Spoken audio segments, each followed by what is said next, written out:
Good. How about you? Good. First start, man. How you feeling? I know we talked to you post game, but how you feeling looking back? I know you only 10 pass attempts, but successful on a majority of snaps. Like, how you feeling looking back at the film from this last weekend? Yeah, I feel good. Definitely some things to improve on, but it's good to get the first start in and kind of just how we can go. And so that felt good, especially such a big game to get the first start in. So now all the other ones will feel that much better. How helpful is it for you as a passer when, whether it's you, whether it's Caleb, whether it's somebody else, you're able to run it so many times that you only have to attempt 10 passes? Yeah, I'd love to throw it more, but when you don't have to, you don't have to. So that was awesome to see. The O-line played so well, the receivers digging guys out in the box, so that was awesome.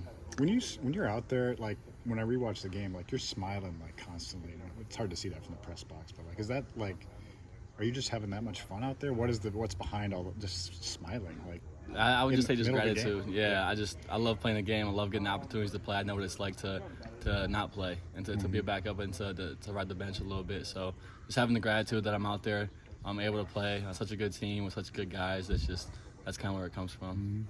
Looking back at the stat sheet, I think there were 2 drops on 2 of your 3 incompletions. Do you feel like you're still maybe working through, I don't know, chemistry stuff? Because I know you've been QB2 and you've had some of those snaps at the goal line, but I guess how do you kind of work through those things with the wide receivers? Yeah, it was a battle during camp, so I've still gotten a decent amount of reps with all the guys. So I'm not really too worried about the chemistry. I think definitely a couple of those balls were not completely on target, and so it's something I still need to work on. So definitely something that's on both of us that we'll just keep going. Is Cade back this week?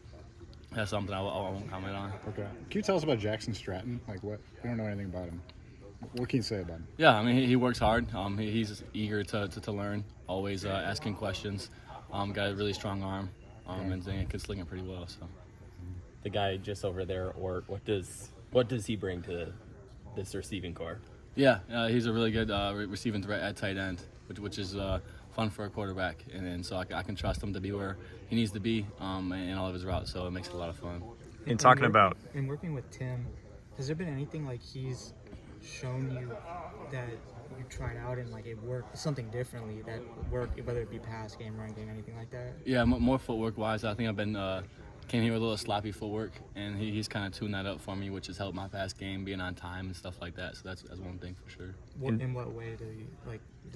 Is it just him telling you footwork wise, or is there? Yeah, just like a certain type of footwork for certain routes and like what to use when. Kind of just narrowing it down to knowing what I'm going to throw, and then having the correct footwork to go with it.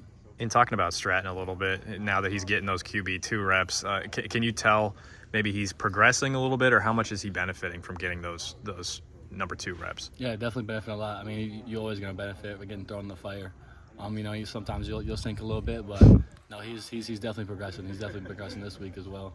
So it's been good to see. What challenges do you guys face with the short week this week? How difficult is losing that day of preparation for you guys? Yeah, I mean, we could sit here and make every make every excuse in the book. We're going to the West Coast. We're time difference. We're playing on a Friday, but at the end of the day, we just got to take advantage of the rest we get.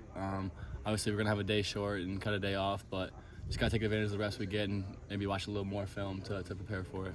Any adjustments you can make in terms of going out west, or anything you guys are doing differently this week with that? No, not like physically. We're just kind of maybe cutting more reps and just being more in tune with how guys are feeling. But no, the preparation stays the same. And then you guys are playing in one of the most iconic football stadiums ever. You're going playing the West Coast for the first time in this school's history, in the Big Ten, I guess. But how cool is that to have that opportunity to go and play in this unique environment? Yeah, it's super cool. I'm just extremely blessed that we get this opportunity to play against a really good team and, like you said, a historic environment, historic stadium. So that's just something that we've talked about, and it is really cool. We're excited for. That pass to Ortworth over the middle for 52 yards, I think that was the longest passing play of the season so far. Yes, John? Okay, thank you. What'd you see there? Because Zach looked like he had to go up and get it a little bit. Were you just kind of winging it, knowing he'd go get it, or how did you read that? No, yeah, there's always a plan in place. We went on the hard count. So on the first cadence, I saw them kind of twitch a little bit, something we've seen on film. Knew they were going to drop out, knew they were going to bring pressure. So when they drop out to cover 2. Tampa, Mike went to the field, so we're just hitting the bender over the top. And like I said earlier, Orr's going to be where you need him to be, and he was. And so I just put it where he needed to be, and he was there, and he caught it and then made a play afterwards. So for a sophomore to make that type of play at tight end, especially when you've had Luke Lachey, when you've had Addy go down. I guess how big is that for a young guy to make a play like that? Yeah, it's super exciting. Just knowing we have that depth in that room, that you can trust everybody in that room. So there's a lot of exciting players in that room for sure. With the O-line, at what point after you got here did you realize like the O-line is going to be like legit? I mean, I kind of just knew going into it. Just Iowa football, you know that they're going to have a good run game, a good O-line, a good defense. And so seeing it in person was definitely super cool. But that's something that everyone knows.